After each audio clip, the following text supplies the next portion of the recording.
Мен күліп жүрем, болды.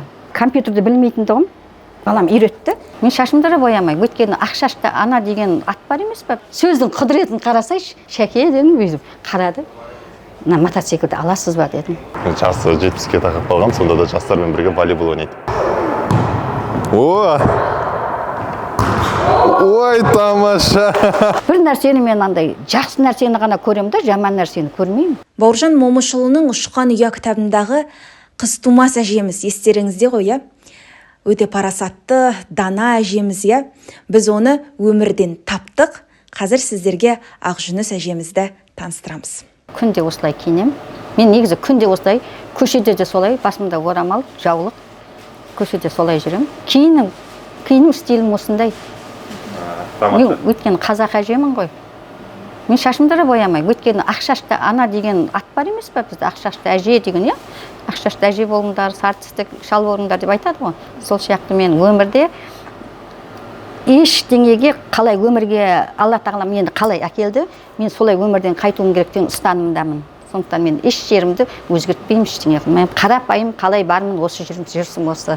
Боянбайсыз? Бір нәрсе боям. Жоқ, дым, еш нәрсе жақпаймын. Қолыңызға маникюр? Жоқ, мынау тұр міне, өзімнің қарапайым қолым. Сонда да өмір сүріп жатырмын, 60-қа келдім, жаман емеспін. Жоқ, ештеңе жақпаймын. Тек детский сабын бар ғой. Болды, сонымен жуынамын. Соны өте жақсы көрінесіз деймін да, мен ойлаймын, бір бетіңіз бір күн жасадыңыз. Мен постоянно, орысша айтпай, мен күліп жүрем, болды. Сол сыры сол ғой.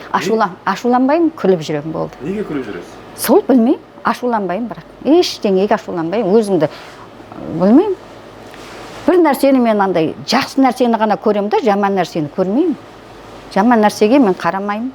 Ашуланбаймын, білмеймін, неге өзімді түсінбеймін, қазір өзім түсінбей жүрмін. Неге ашуланбаймын, неге күліп жүремін. Тамаша. Мен бірінші рет көріп тұрмын сізді. Сонда жолдасыңызбен өмір бойы ұрсысып, ашуланып көрген жоқсыздар ма не? Осы уақытта. Ол кісі ұрысса мен күлемін. Ол ашуланса мен үндемеймін. Ана жұмыста да клиенттер мысалы айтып жатса, осы апа дұрыс істемепсіз деп болса, онда да ашуланбайсыз ба? Жоқ. Егер өзімдікі дұрыс болмай қалса, кешірім сұраймын. Кешіріңіз, мен дұрыс болмай қалды деймін. Ал ол маған келіп, бір клиент келді өткенде. Мен ана жақта қағаз шығарып жатсам, мына жерді бүйтіп қақты да, сыртқа шықсам, неғып отырсыз? Жұмыс істейсіз ба өзіңіз дейді маған. Үлкен кісі бір енді әйеліне сөйлеп жатыр, сосын бетіне қарап күлдім да. Анаған қағазымды жібере қой деп балам дедім, болды. Сөйтіп ішке кіріп кеттім. Сөйтсем қағазы дайын емес, оның. Тұр. Сондай клиенттерге ұрыспайды. Қызық. Маған да ұрыспайды клиенттер. Не көрсет? Жоқ, енді әртүрлі болады ғой, кейбір адамдар болады. Келеді, энергетикамен келеді. Бірақ мен не істеймін? Былай айтады ғой. Ит қапты деп қапсаң, сенің иттен қай жерің кем дейді ғой. Ол ит екен деп мені қауып атса, мен оны қапсам болмайды ғой. Сіз жас кезіңізде сондай болдыңыз ба? Иә. Мен айтып отырмын, кілең аталы сөздерді оқимын ғой мен. Сондайды оқыдым да. Сол аталы сөзді өзім өміріме пайдаланам, кәдімгідей пайдаланам өзім өміріме. Қандай аталы сөздер? Мысалы, бірінші мен алып қашқанда жаңа қайтып келген қыз жаман, қайта шапқан жау жаман деген. Өйткені қайтып келген қыз қайта шапқан жаудан жаман болғаны ғой. Мен сөз құлағымда қалды. Екінші, әйел күлсе жеңеді, ашуланса жеңіледі. Жақсы әйел жаман еркекті адам етеді, жаман әйел жақсы еркекті надан етеді деген. Соның бәрі өзім мен тәжірибеммен өткіздім. Енді әже, қазір білесіз, заманда жастар айтып жатыр, оның бәрі ескірген мақал дейді. Ер мен әйел тең болу керек. Мына мақал жаңа айттыңыз ғой, жақсы әйел жаман еркектің басын төрге шығарады деген. Ол мақалдардың бәрі пайдасыз, ол кезіндегі бір стереотиптер, бір әйелді төмендету, әйелді қорлау деген деп айтады. Мен олай ойламаймын. Сол тек қана адамдар сол сөзге ғана мағынасына сөзге ғана мән береді да, ал соны іс-әрекетімен жасай білсе, өзгереді өмір. Компьютерді білмейтіндігім балам үйретті. Сосын мына жерде не қылыңызшы деді, мынадай қылып шығарам. Ананың бәрін балаңыз үйретіп қойды. Иә, балам үйретті.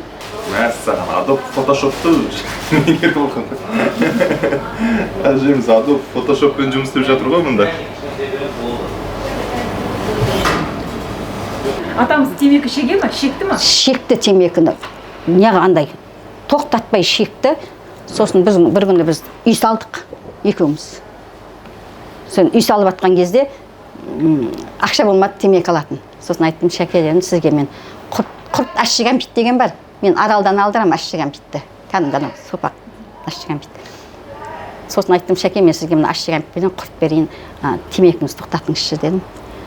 Бір жақсы жері біздің кісінің сөзді айтқан, мысалы қазір көп адам сөзге мән бермейді ғой, айтып кеттің болды, ол ана сөз керек па, керек емес па, оны пайдалану керек па, жоқ. Ал мен айттым, сөйтіңізші, ана қойыңызшы темекіңізді деймін. Мақұл деп, ащы кәмпит әпердім, құрт әпердім. Сол ана пашкі темекіні қойып кетті ғой. Сіз атаға сіз деп айтады екенсіз ғой? Иә. Оның да мағынасын айтайын ба сіз дегенің? Бір күні ана мотоциклді, бізде асхана бар ғой, мотоциклді асхананың алдына қойып қойғанда, бір кезде мен беттім да, даусымды көтеріп та, мен құлайын деп жатырмын ғой, мына неге алмайсың дедім да, машина, сосын, құласаң құлай бер деді маған. Сосын, ойбай, енді қайтып алдырам деп, соны жүрдім, 2 күн жүрдім, ананы аттап өтем, асханаға өтейін десем, аттап өтем, қозғайын десем, қозғалмайды. Мотоцикл, 3 аяқты мотоцикл, қозғайын десем, қозғалмайды. Сосын, үшінші, ойланып жүрмін, кісіні қалай алдырсам екен, енді деп, бір кезде қолым май трактор жөндеп жатыр. Сосын, Шәке дедім, ол кезде Шәке де демеймін, атын айтатын тұғым ғой. Шәке дедім, өзім қарады, мына мотоциклді аласыз ба дедім. Я деді, қолын бірден жуытта келіп алды. Сөздің құдіретін қарасайшы. Мен алдында айқайладым ғой, жер жоқ па, мына жақта неге қоймайсың мына жаққа жерге.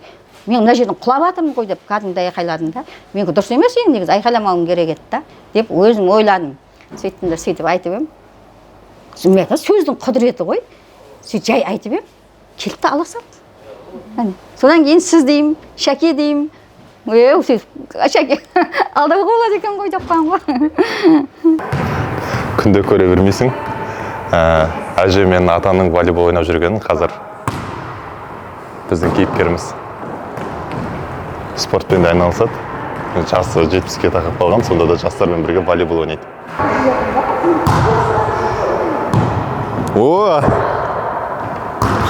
Ой, тамаша!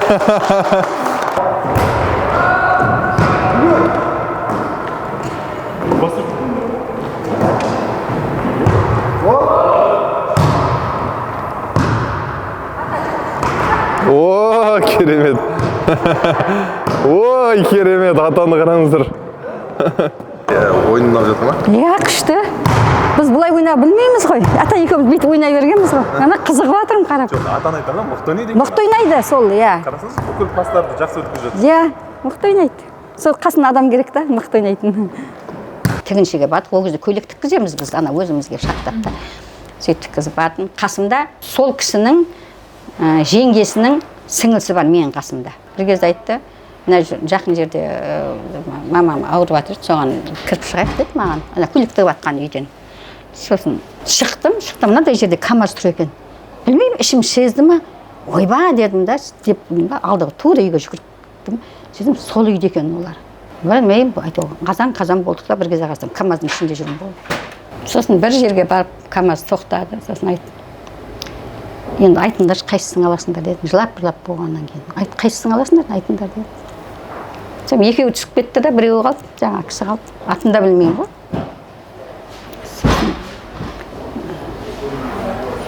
Қалай өмір сүреміз, мен сізді танымаймын, мен білмеймін дедім да.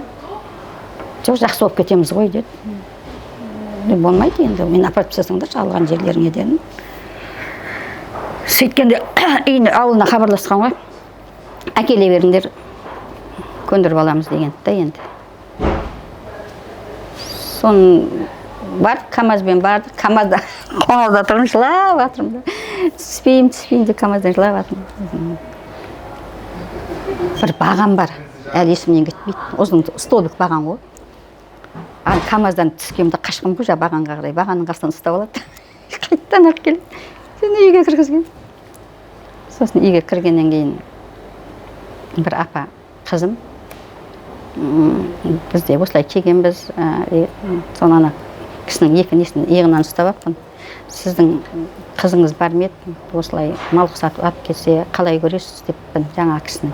Сол кейіннен айтады ғой ана кісі күліп, ойбой бүгін мен састырған келін ғой, өзім бір түйір қызым бар еді деп айтып жатыр да. Білмеймін, сосын қалдым. Болды. Солай қайтып келген қыз жаман, қайта шапқан жау жаман деп. Жау болмай-ақ қояйын ата-анама дедім да. Қайтып келгенде не істеймін, бағым осы шығар дедім ғой. Солай өмір сүріп. Алып қашуды қолдайсыз ба? Мен қолдамаймын алып қашуды. Махаббат дейді, ол енді айтылып жатқан сөз шығар дейді. Мен пікірім, бірақ ешкім оған қарсы шықпай ақ қойсын. Махаббат болса, бір-бірін неғылса неге ажырасады деймін да. Сол үшін сыйластық керек.